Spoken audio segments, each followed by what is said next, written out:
pessoal, olá amigos, estamos aqui mais uma vez com um novo episódio do Pode Sanear, o podcast da ABS RJ, a ABS Seção Rio de Janeiro, Associação Brasileira de Engenharia Sanitária e Ambiental. Hoje estamos aqui com a presença do Dr. Ícaro Moreno, nosso velho amigo, velho companheiro aí de batalhas outras e que está aqui de frente conosco depois de todo um processo em que e vai contar tudo isso para vocês, né? Mas um processo em que ele teve uma atuação muito positiva, muito forte dentro do serviço público, né? Foi presidente se eu errar, você me corrige, da EMOP, Rio Luz, pelo município, enfim, presidiu algumas empresas, trabalhou, tem aí todo um passado dedicado a esse estado, dedicado aos municípios. E depois, de repente, foi para a iniciativa privada.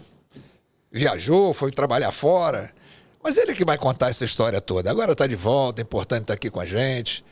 E nós vamos bater esse papo, mostrando para vocês tentar mostrar, né, como é que a vida se transforma para a gente, andando por todos esses caminhos, serviço público, serviço privado, toda essa história. Ícaro, seja bem-vindo. Poxa. Conta para a gente aí como é que foi essa trajetória toda aí. Pô, Renato, primeiro, obrigado aí por ter me convidado, tá? A Associação Brasileira de Engenharia Sanitária é um ícone no país, tá? Principalmente nesse tema de saneamento, mas é um prazer muito grande estar com você aqui. Obrigado, tá? Bom, como funcionário público do Estado, eu comecei logo no início ali, em 82, eu estava pela faculdade, aí na faculdade fiz concurso e tal, e fui para o Estado em 82, e fui trabalhar. A primeira obra grande assim que me chamaram foi o Sambódromo. Então aí eu tive que vir para o município do Rio de Janeiro fui um dos engenheiros, 17 engenheiros do Sambódromo. Era o mais novo e tal. E dali fiquei no município e fiquei 26 anos no município. Esses 26 anos eu ocupei aqui alguns lugares, mas principalmente a presidência da Rio Urbe e a presidência da Rio Luz, né? As duas presidências aí. Fui subprefeito também, um período. Aí fui, enfim, alguns outros órgãos. E depois fui para o Estado. No Estado eu fui convidado para presidir a Serla. E isso aí foi muito grato pela Serla, porque minha tese de mestrado acabei fazendo em recursos hídricos, tá? E saiu até uma lei de cobrança do uso da água bruta. Até o Victor, na época, o presidente da SEDAI, reclamou pra caramba, foi logo a primeira cobrança que fizemos em relação a ele. Enfim, e depois eu fui recentemente, 11 anos, presidente da EMOP, né? E aí eu tive a oportunidade de fazer muitas obras grandes, viajei muito, principalmente para Medellín, na Colômbia, e o teleférico trouxe de lá, e várias obras, e a obra que, assim, a obra que mais é falada e que eu carrego nas costas até hoje é o Maracanã. Eu gosto muito de futebol, meu avô foi jogador de bola, eu botafoguense, então eu sempre fui o Maracanã. Inteligente, né? E aí é o seguinte, aí em 2017, eu no conselho da SEDAI, eu fui do conselho de administração da SEDAI, chega o Paulo Roberto Pinto. Paulo Roberto Pinto foi presidente da Light, ele chegou, só que eu já estava há uns 6 anos lá na comissão lá do conselho da SEDAI, e ele desconhecido, me conhecia pelas obras todas que eu tinha feito, tal, junto com a SEDAI, uma série, junto com a Light, né, e tal, e ele ficou com a gente lá uns 4 meses, depois foi nomeado presidente da Norte Energia, que coordena, né, ela ganhou uma concessão de 35 anos, a Belo Monte, a maior usina do país, brasileira, porque tem a Itaipu, que é binacional. Mas ela aí me convidou tal. Ali no conselho, eu falei, não vou não, eu estou aqui, tal, estou presidindo lá, tal, EMOP. Chegou no final do ano e falou, vamos dar um pulo lá que tem uma festa no final do ano. E eu quero, vamos comigo, aí foi de avião tal, eu fui para lá. Cheguei lá, aquele pessoal, uma empresa assim de gabarito, uma empresa top, empresa que merece nosso tirar o chapéu com ela. Aí voltamos. Aí ele me fez um convite, aí bom, eu tive que ir no governador, ele foi comigo no governador, e aí foi a primeira empresa privada que eu fui para lá, eu falei, só que eu não quero cargo, mas não adiantou. Aí me botou como superintendente lá e tal. E aí depois acabei ficando um período, eu fui para ficar 1 ano, 6 a 1 ano. Acabei ficando 6 anos e meio lá em Altamira, e aí conheci o Brasil, porque a gente mora de costa para o Brasil. Eu vi o que é o Brasil, o Rio Xingu, aquilo tudo, ali a Amazônia, né? Ali no Pará, a relação de terras é completamente... 1 hectare lá são 60 mil reais, 1 hectare, imagina. E aí eu vi o povo, é tudo diferente, a comida é diferente, enfim. E eu gostei muito. Gostei muito. Eu fico falando com os amigos aí que a qualidade de vida lá é melhor do que aqui no Rio de Janeiro. Hoje principalmente, não dá para comparar. Não tem problema de segurança, é tudo tranquilo, 5 minutos do trabalho. Tinha um clube maravilhoso, um clube que tem um espaço grande, 3 campos de futebol, e o rio passa lá, o Rio Xingu enorme, passa no meio de Altamira, todo mundo tem lancha. Lancha é 20 mil reais, 15 mil você compra uma lancha lá. Enfim... mas não teve jeito, minha família toda aqui, aí chegou um momento que eu já estava querendo vir para cá, aí recebo um telefonema do presidente do conselho da AERJ, da Associação de Empresas de Engenharia do Rio de Janeiro. Aí eu falei, não, eu vou uma vez por mês no Rio, fico 3, 4 dias aí, a gente se encontra. Aí encontramos, eu no meu pensamento, falei, pô, ele vai me chamar para uma obra grande aí deles aí, então. Chegou ele não, eu queria que você fosse presidente lá, diretor, presidente e tal. Falei, pô, mas da ERJ, pô, só fui uma vez lá, que eu fui dar uma palestra. Ele falou, é verdade, mas nós queremos você, então. Bom, tem que passar pelo conselho. Eu falei, olha, eu não quero não, obrigado, não quero não. Eu quero vir para o Rio de Janeiro, eu tô realmente querendo vir, mas não dá nem para conversar sobre salário, nem nada. E fui embora. Fui para casa, aí refleti, fui para lá. Falei, pô, mas minha meta agora, negócio de meta, né? A gente, engenheiro, é cartesiano. É isso, né? Eu tenho uma meta, minha meta é voltar para o Rio. Eu vou voltar. Aí liguei para ele, no outro mês eu vim, conversei com ele, aí já falamos, já em salário e tal. E ele me deu um prazo ali, 2 meses, para eu... Estava com muitas obras lá, a parte de saneamento das 7 ou 8 cidades em torno da usina, por causa das condicionantes do IBAMA de saneamento. Foi onde que eu peguei mais estação de tratamento de água, de esgoto e tal. Altamira tinha 3% de saneamento, hoje está com 90 e pouco. Então, deu não só Altamira, como todas as cidades em torno. Bom, aí vim, completei 1 ano agora. E eu posso te falar com você aqui que é o maior desafio da minha vida fora, falei daquelas empresas que eu fui presidente, e o maior desafio está sendo a associação. A associação é um desafio, porque não por ser privada,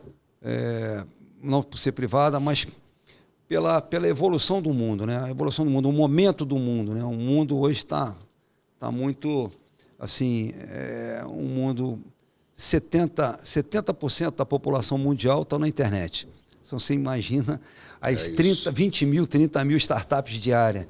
Então, você tem um leque tem as demandas da associação, que aí eu posso te falar, eu pensava que assim era 80% da engenharia, e na verdade, até esse momento, é 80%, 70% de direito, de intervenções, de problemas de contrato, edital, e ao longo... Então, 70%... Então, essa questão da engenharia, eu até dei uma palestra,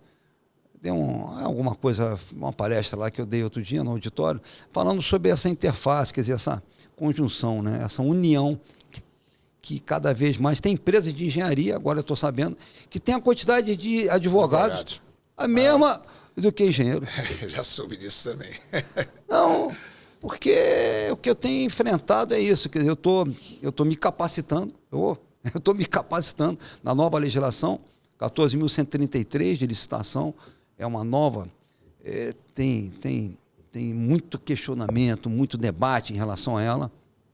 Então, contratei uma empresa lá, contratei um escritório de advocacia só para questões, só para debate sobre tema tal, aí faz um trabalho, nós vamos lançar um livro agora no final do ano, porque hoje, por acaso, A ERJ está fazendo 50 anos. Ah, que maravilha. Hoje, o dia de hoje. Data especial. 50 anos. Eu vim até com o emblema aqui, porque 50 anos hoje, tá? Que a ERJ tem.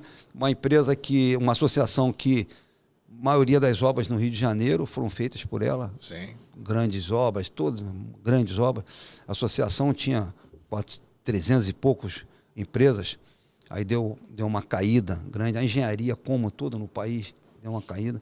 Nós temos 2 ou 3 co-irmãs, São Paulo, Belo Horizonte e Brasília. Conversando com eles também deu uma caída danada. A engenharia no Brasil inteiro. Então, uma das metas minhas lá, uma das diretrizes é levantando. Mas levantar em que ponto? Qual o ponto central? Qual o pilar? Qual o pilar? Então, é esse pilar que a gente está tentando desenvolver um plano diretor. Estou tentando contratar aí a Fundação Dom Cabral para poder me auxiliar. Sim. Eu estive em São Paulo, na ENIC em São Paulo, fiquei 4, 5 dias lá, imerso lá. Realmente, São Paulo está, assim, em relação ao Rio de Janeiro, na tecnologia, mas o tema central do evento todo era a industrialização da construção civil, a industrialização da engenharia. Então, essa industrialização vai deixar de ter pedreiro para ter montador. Então, já começa por aí. A capacitação de pedreiro, mudança total. O que tinha de stand de cola, é impressionante, cola. Eu fui num no outro, é tudo chinês, porque industrializar. Quer dizer, você ganha tempo, a mão de obra está uma mão de obra cara, uma mão de obra difícil de encontrar.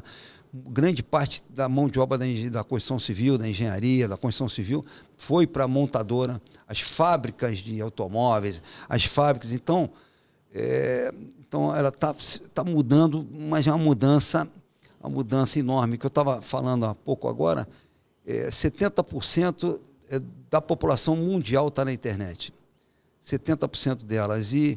E a pluralidade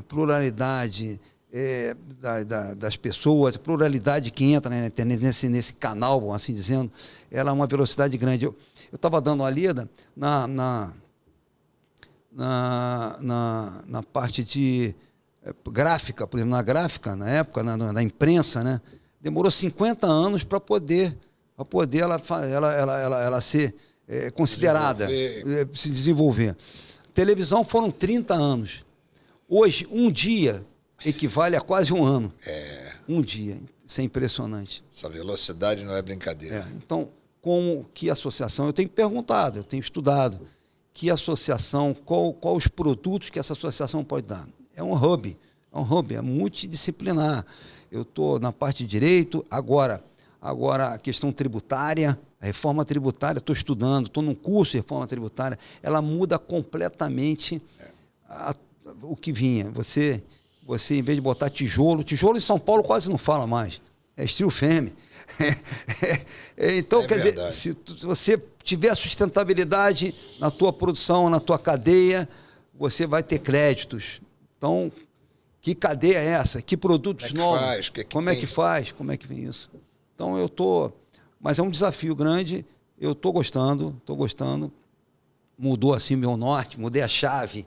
Mas isso é bem legal.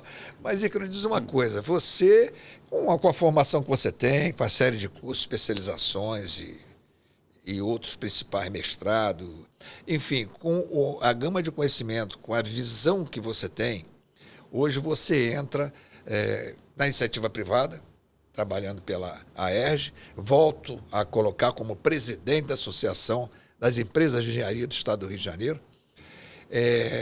Como é que você consegue ver, qual é a tua análise nesse processo onde você tem hoje uma engenharia totalmente subordinada na iniciativa privada, nem tanto, mas totalmente subordinada ao direito? Quer dizer, no serviço público isso é loucura, né? É uma loucura, porque não anda, fica a passos de cágado. Mas como é que você vê hoje essa interface? Porque eu entendo, pode ser que eu esteja fazendo uma visão errada, tendo uma visão errada, fazendo uma análise errada, que a associação faz muito um suporte para as empresas. Né? Mais ou menos por aí. Como é que você vê essa relação, para não dizer essa mistura, de engenharia e direito nesse processo? É isso, realmente, para mim foi uma novidade. Eu sabia já há algum tempo que tinha, a parte de direito estava avançando muito, mas me assustou a demanda enorme, tá, da parte de direito. Não vai inventar de estudar direito agora Não, também. não vou estudar direito, mas não vou estudar na faculdade, mas estou estudando.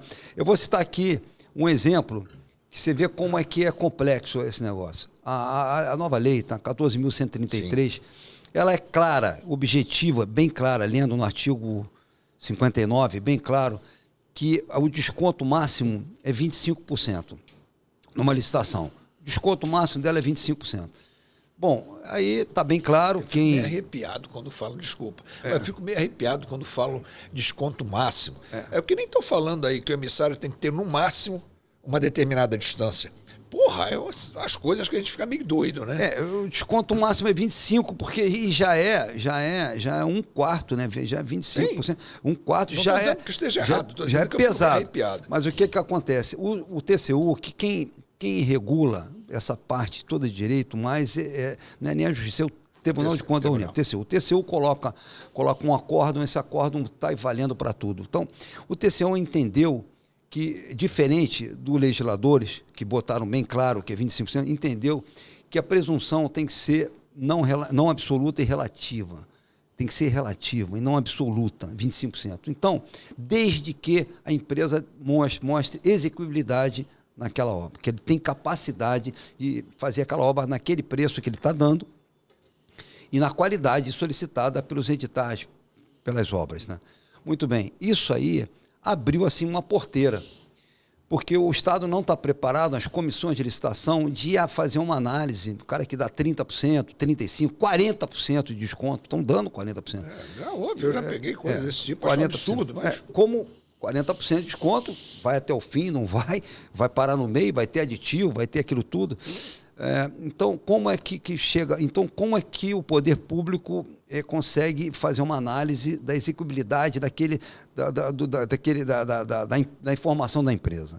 Então, elas estão informando, até recentemente, agora eu entrei nisso aí, sempre estão informando que a minha produtividade é maior do que os cadernos de encargo de preço da EMOP, do SINAP, do Ciclo, do SCO. Minha produção é maior. Quer dizer, lá tem um item lá, tem uma composição que produz lá 2 pedreiros, 3 pedreiros, tanto. Não, a minha é maior. Aí ele, simplesmente isso.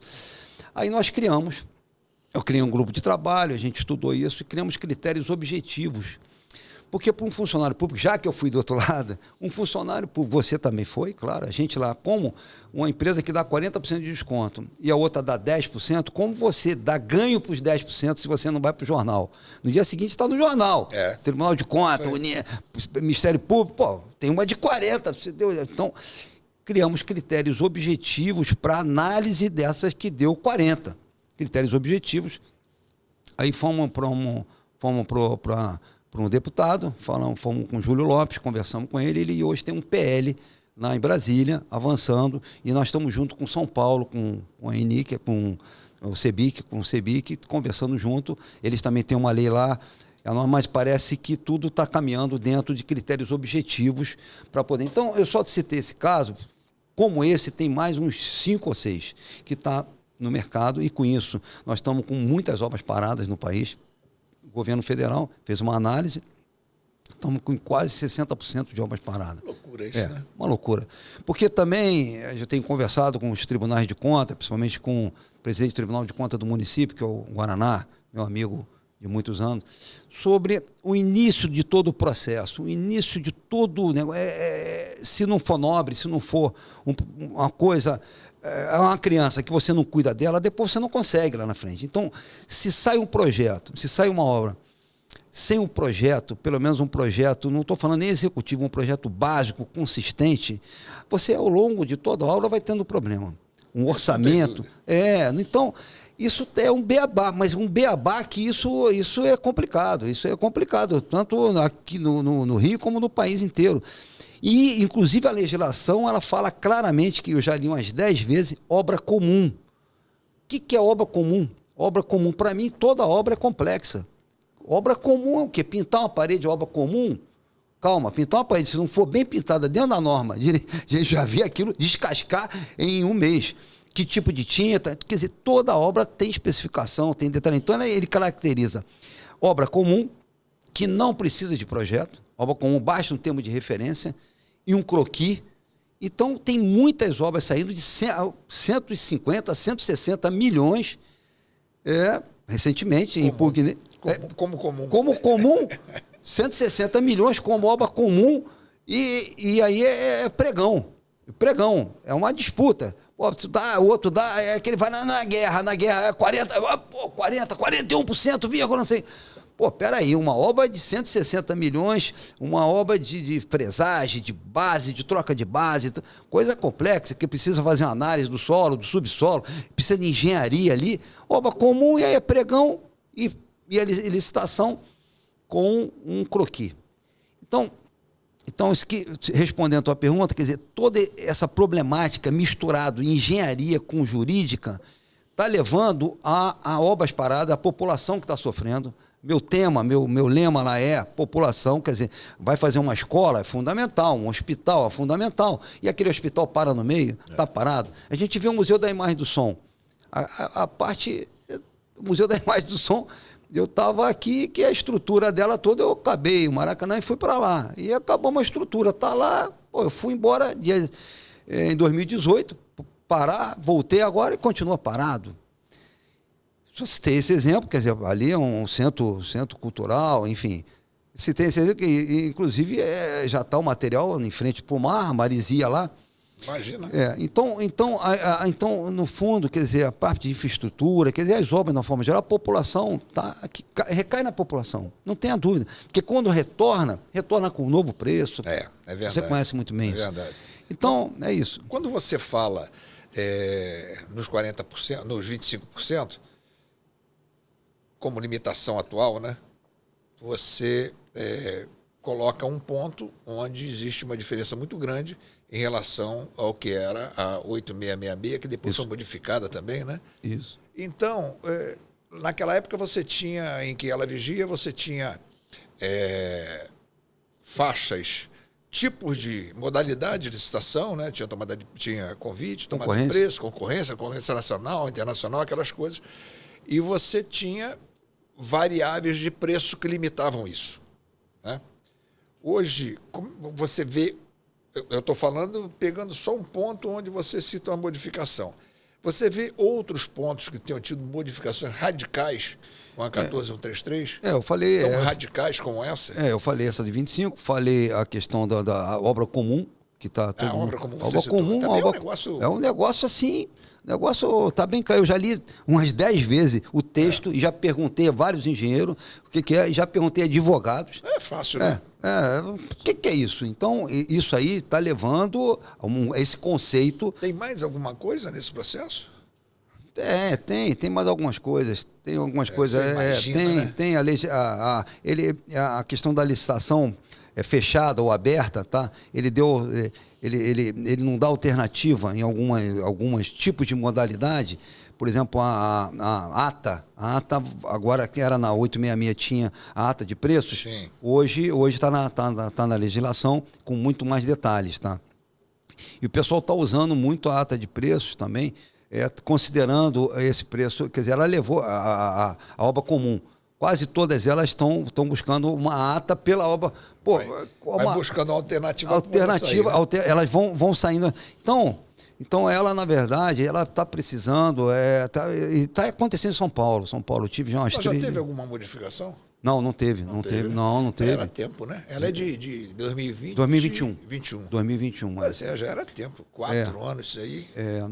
Não teve modificação, está aí. Estou implantando ela e estou acompanhando algumas obras para poder a gente ter dados mais concretos. E uma que eu acompanhei recentemente, ela entrou com 27% de desconto, passado um ano, tá? Passado um ano, ela teve um aditivo, virou 16%, e agora mais um ano, agora no final está passando uns 6 meses, já está outro aditivo, virou 5%. Então ela entrou com 27%, já está com 5%. Olha só, então é isso, ele entra com 27, ganha a licitação, já 27 já é uma coisa grande, e está quase terminando, mas está com 5%, considerando o valor de referência da licitação lá. E aí eu estou acompanhando outras obras para ter argumento tal, para poder ter argumento nos debates. Com certeza, isso aí você vai conseguir. Mas vamos caminhando. Com certeza. Porque, porra, pelo que a gente conhece, pela tua aplicação nesse processo, pelo teu viver e estudar aquele sistema, não tenho dúvida que você consegue. Vai cansar um pouquinho mais. Tá dando canseiro, tá dando. Agora vem cá, vamos falar de projeto novo. O que a gente tem aí? Na própria ERJ, o que a gente tem aí de projeto novo? O que a gente tem de projeto aí que vocês estão vivendo? Como é que está isso? Eu lancei alguns produtos, né? Produtos, por exemplo, um produto que eu lancei, a gente não tem, assim, outra coisa, eu estou aprendendo, a gente aprende qualquer... Aqui, sempre tempo, né? Sempre tempo de aprender. Aqui, pelo menos no Rio de Janeiro, falar em associação, e para mim, assim, associação, eu falava, vamos uma reunião, o pessoal vem. Na minha cabeça, fazer uma reunião amanhã sobre esse tema, sobre a nova legislação, ou então um curso sobre isso, sobre aquilo, sobre placa de concreto urbana, por exemplo, dei uma palestra lá outro dia, placa de concreto urbano, a Associação Brasileira de Concreto de Cimento Portland, excelente, meia dúzia que eu digo, o auditório dá para 72 pessoas, foram 20. Então esse espírito associativo no Rio de Janeiro, eu entendi que é a escola de samba e a associação de moradores, porque é dificuldade, principalmente os engenheiros irem, as empresas irem. Então, essa questão associativa é uma dificuldade. Aí eu criei um produto agora eu estou indo nas empresas, a ERJ presente, eu estou indo nelas, conversando com os proprietários, os empresários, porque o conselho são 10 só, mas estamos lá com 78. Então eu estou indo nela, conversando, mostrando os produtos, tá? Eu criei uns 10 produtos novos, tá? Esse é um, criei. E aí está dando um resultado. Assim, as pessoas estão já querendo saber mais detalhes sobre isso. Eu criei assim, todas as licitações no estado do Rio de Janeiro, públicas do estado e principalmente no município do Rio de Janeiro, eu publico diariamente as licitações todas, publico o edital quando tem alguns municípios que não botam edital dentro do diário oficial, não tem diário oficial, bota no... Então, mas eu estou forçando, cada vez botei mais outra pessoa lá, então eu já tenho um leque grande, e então as empresas estão sentindo que abrir um leque de licitações, inclusive no governo federal. Eu botei os municípios aqui, o estado e o governo federal, e estou acompanhando e estou fazendo umas planilhas nesse sentido. O órgão tal, tá? Vamos falar EMOP, tá? Posso citar o órgão, eu fui de lá antes, EMOP. Qual é a média de desconto que eles estão dando? Então, eu estou conseguindo pegar o preço de referência e o preço que foi dado na licitação que ganhou. Então, a EMOP está dando, vamos supor, isso aqui não estou, 30% de desconto. Outro, o INEA está dando 20% ou 40%. Então, eu estou dando essas informações, eu estou informando. Eu penso que, assim, a grande oferta que eu posso dar de produtos, eles estão lá no dia a dia, aquela loucura de ganhou a licitação, fazendo. Capacitação, informação,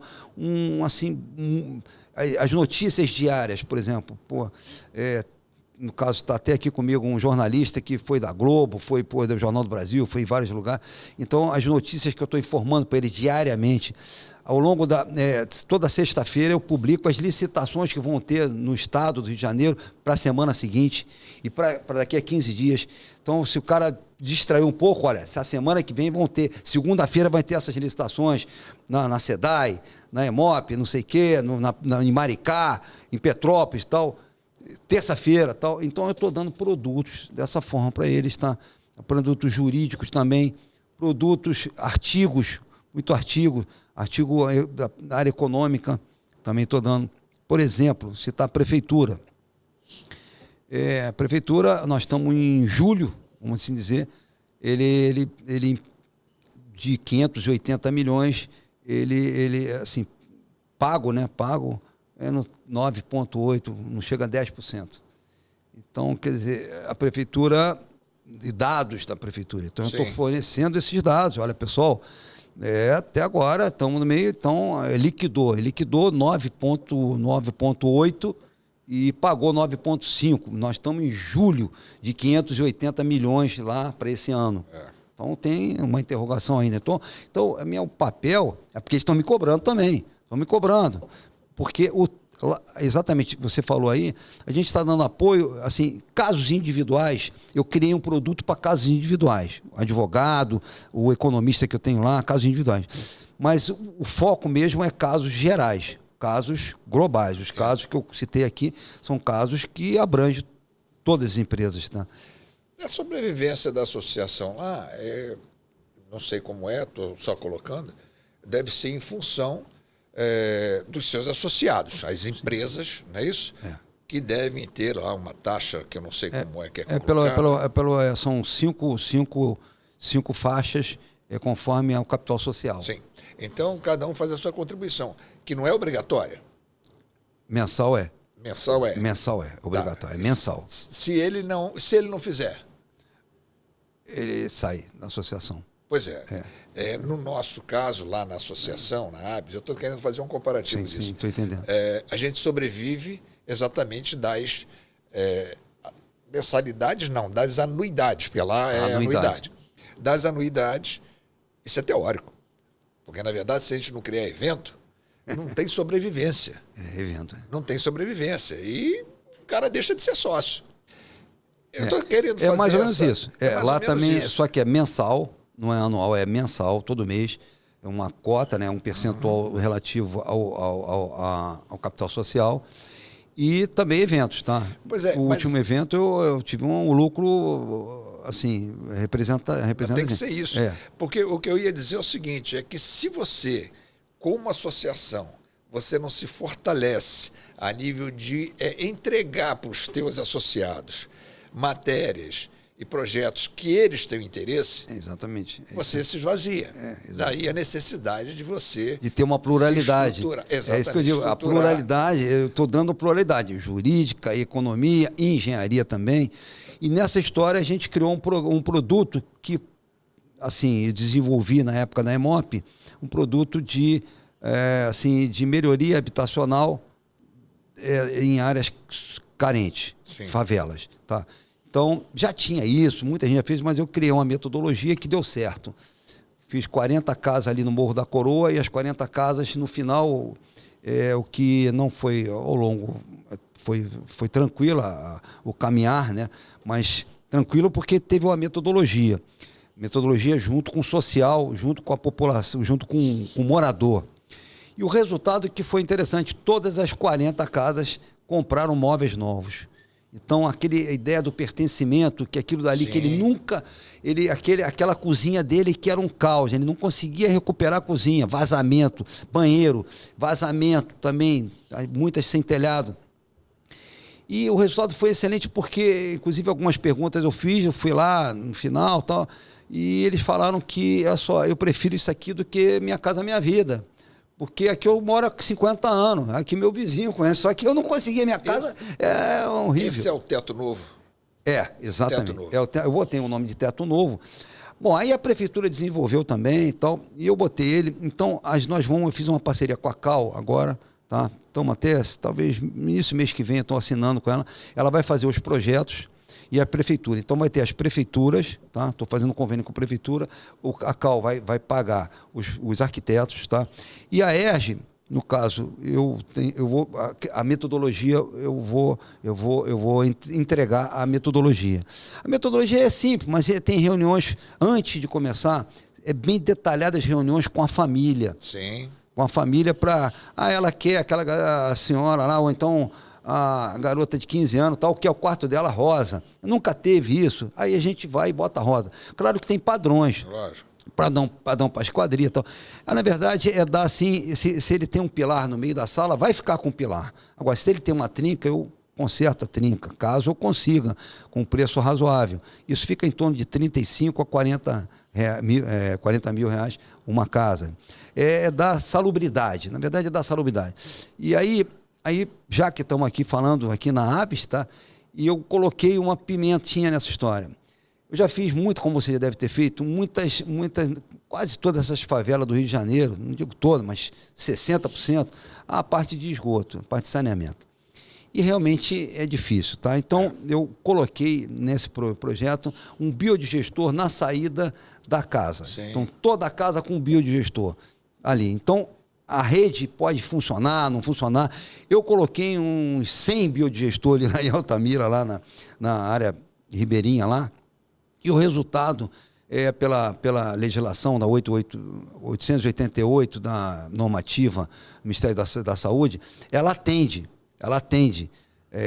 principalmente nitrogênio, fósforo, o biodigestor. O biodigestor, não todos, mas alguns biodigestores, inclusive tem biodigestor hoje com superbactérias que consegue consumir isso. E o lodo é pequeno, o cara consegue. Então, a gente colocando um biodigestor na saída da casa, acredito eu que, claro, vai ter que ter uma limpezinha ali numa caixa antes, não tenha dúvida, mas a gente acredito que vai ter uma melhora na condição de saneamento das favelas, das comunidades. Tem alguma educação ambiental nesse processo? Tem alguma aresta aí nessa... Eu coloquei ali, vai ter isso, vai ter placa solar individual ou também coletiva, também agreguei, que a prefeitura faz esse programa. Sim. E agreguei também a captação de água de chuva também. Então, são esses 3 produtos que a gente agregou. E aí eu estou oferecendo às prefeituras, é uma oportunidade da associação também. A associação vai ganhar financeiro? Não, vai ganhar a sociedade. A gente vai entrar na sociedade, integrando isso. E as prefeituras estão se interessando. Tive com a Inês Magalhães, que é vice-presidente da Caixa, nessa área da Minha Casa Minha Vida. Parece que vai sair, não quem sou eu, mas parece que deu um resultado lá, o pessoal está vendo, porque o valor é pequeno e o resultado é muito grande. O valor pequeno investido, o resultado muito grande. O difícil é implantar, parece fácil, mas eu tive em Saquarema, eles estão lá 2 anos tentando implantar alguma coisa e não conseguiram. Então, com dinheiro lá não consegue, porque tem que ter uma metodologia de edital, tem que ter uma metodologia no procedimento, tá? de como o arquiteto vai ver. Não adianta inventar. É engenheiro. Só teoria ali não adianta. Não adianta querer não adianta botar... ser teórico e querer ir lá resolver, não é assim. Salubridade na casa, salubridade, ventilação, climatização, quer dizer, climatização que eu digo, ventilação, você ter banheiros, banheiros recentes, cozinhas decentes, infiltrações, enfim, é isso. Então, esse é um programa que a gente, ela não tinha, eu já puxando já um pouco para engenheiro de obra, esses todos os lugares que eu passei do governo, eu acabei pegando isso e agora a gente já está bem desenvolvido. Eu encontrei o Sidney Menezes, aí, o presidente da CAL, que estava interessado nisso, porque ele tem verba para isso, ele tem verba para pagar os arquitetos. Então nós vamos, e os arquitetos vão ser de 3 anos de formado, até 0 a 3 anos de formado, para não é cabeça branca, mas o cara que está se formando está assim, tá meio assim, não, vem cá, vem para cá, vou pagar você, e a gente vai orientar ele nessa linha. Então, eu acho que é um programa bom. Legal. Vamos ver Legal. o que vai dar. É um projeto bonito. Eu acho que se tiver parceria com a área sanitária, estamos aí. Não, vai ter essa área sanitária, a gente vai. Vamos trabalhar nisso, tá? Doutor Ícaro. Eu só queria falar mais um... Ah, é? O tempo voa, tá vendo? Caramba! Mas eu vou fazer o seguinte, na verdade, você vai ter aí o tempo para fazer o teu encerramento, fica à vontade, tá? Depois a gente faz. Estou só te lembrando que a gente já está estourando aqui. Tá, não, só queria falar sobre a questão do carimbo, né? Logo quando eu cheguei, eu falei, a AES precisa ter um carimbo de credibilidade, um carimbo de... Isso é importante. Então ela tinha um compliance, tá? Já tinha um compliance. Eu melhorei o compliance dela e vamos certificar, já passamos por auditoria da anticorrupção, quer dizer, um carimbo da 37001, 37001, antissuborno. A gente ficamos um ano vendo os mecanismos todos, tivemos auditoria há 2 semanas, a primeira vez que eu estou falando, e o auditor da BNT, ele considerou que a gente está auditável, quer dizer, a gente está dentro da regra. Tem uma ou outra coisinha lá que a gente está ajeitando, tá? 2 ou 3 não conformidades pequenas. Eu não anunciei nada que eu só depois da diplomação, mas já que você me convidou aqui, eu acho isso fundamental, não é importantíssimo para que a gente desenvolva isso nas empresas. Ou seja, a gente passamos um ano com todo o rito, né? Contratamos um consultor e aí essa experiência a gente mostrar para as empresas que elas também precisam. Por quê? Porque eu fiz recente aí, assim, um curso de ESG na IBMEC, tá? E, na verdade, não tem como. Cada vez mais os financiamentos, agora está na Norte Energia, está toda a sustentabilidade, toda ela, os reportes e todas as métricas ambientais, todas elas, porque recebe financiamento do BNDES, tudo. Então, não vai adiantar. Quer dizer, tanto a grande empresa, a média e pequena empresa, todas vão entrar nisso. Quem não tiver certificação, quem não tiver métrica, quem não tiver sustentabilidade, inclusive na reforma tributária está bem claro isso. A partir dessa questão ambiental, sustentabilidade, ela não vai sobreviver. Pode fechar e ir para casa. Então, com isso a gente, eu acho que vai ter um espaço também de a gente já ter 2 carimbos e vamos tentar avançar mais um. Já tenho na minha cabeça mais um. Para poder mostrar à sociedade que a gente está ali e está fazendo um trabalho de direito, né? Exatamente. Como tem que ser. Procurando dar resultado, né? Procurando dar resultado. Doutor Ícaro, olha, você vê como é que o tempo voa, né? Prazer aí ter você aqui com a gente, dando essa aula aí, né? Transmitindo toda a tua experiência nesse processo e essa vivência agora, porque as pessoas precisam saber, né? São associações, precisam saber como é que as associações funcionam. Então, uma das formas da ABS apresentar resultado também é o Pode Sanear. Quando traz pessoas com visões, com experiências, e com isso você faz uma troca, faz um intercâmbio, você dá informação. Então, a gente procura também fazer isso. Eu só tenho a te agradecer aqui pela presença, pela disponibilidade do teu tempo, que eu sei que é importante e extremamente caro você passar essas informações assim sem nenhum compromisso maior, né? Mas sem um filtro também, à vontade, como você colocou. E volto a dizer, foi um prazer estar aqui com você. Poxa, considere a ABS como parceira. E sempre que você quiser, o tempo está aqui para a gente poder colocar, para os nossos associados, para todos que nos visitam aí nas plataformas, né? Instagram e todas as outras. Então você fica à vontade para fazer aí a tua despedida. E considere que para nós foi um grande prazer estar com você. Poxa, um grande prazer foi meu, Renato. Poxa, muito bom. A gente poder, a sociedade, ela tem que exatamente, tem que se capacitar, né? O eixo principal, acho que é a capacitação.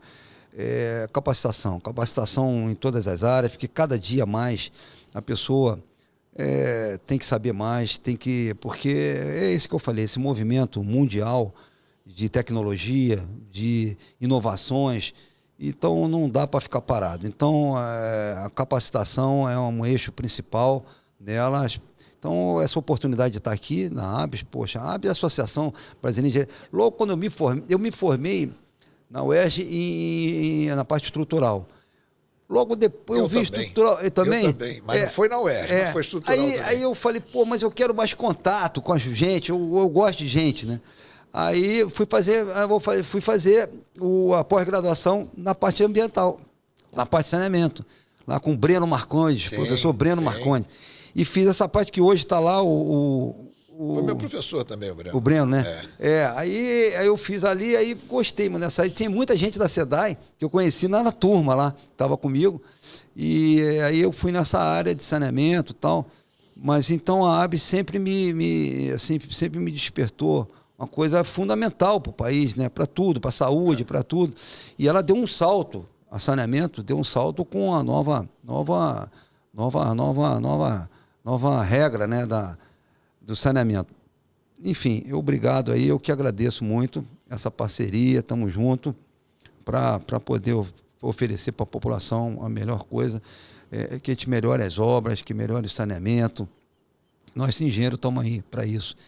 Que agora precisa é o que eu sempre tenho falado, amadurecer também. Hoje, com essa velocidade da internet, as pessoas pouco amadurecem as coisas. Então, muita coisa passa por mim, tem passado, e que é detalhe daqui, detalhe. Não entram nos detalhes. E o diabo está no detalhe. A diferença entre o ser humano ali, né? O diabo está no detalhe. Então, aí é muita velocidade da internet. Aí passa e fala, pô, mas não viu aqui, não viu ali. Cola, não... copia, cola. Pô, copia, cola. A internet é inacreditável. Eu estava lá em Altamira, 150 e-mail por dia. Não é inacreditável, é inacreditável. Então, a gente está aqui. Então, obrigado por tudo, tá? E estamos juntos aí para poder fazer o melhor que pode. Obrigado, irmão. Deus quiser. Nós aqui agradecemos. Obrigado. E nos despedimos aqui de todos, dizendo que a gente espera sempre as sugestões, as críticas, porque isso faz com que o nosso Pode Sanear cresça. Então, estamos aí à disposição, agradecemos aí pela audiência, pelas informações que vocês nos trazem depois desses papos, que isso aí é muito importante para a gente. São essas informações realmente que nos fazem adaptar, modificar e cada vez mais tentar melhorar. Um abraço e que todos tenham felicidade, que é isso que a gente precisa.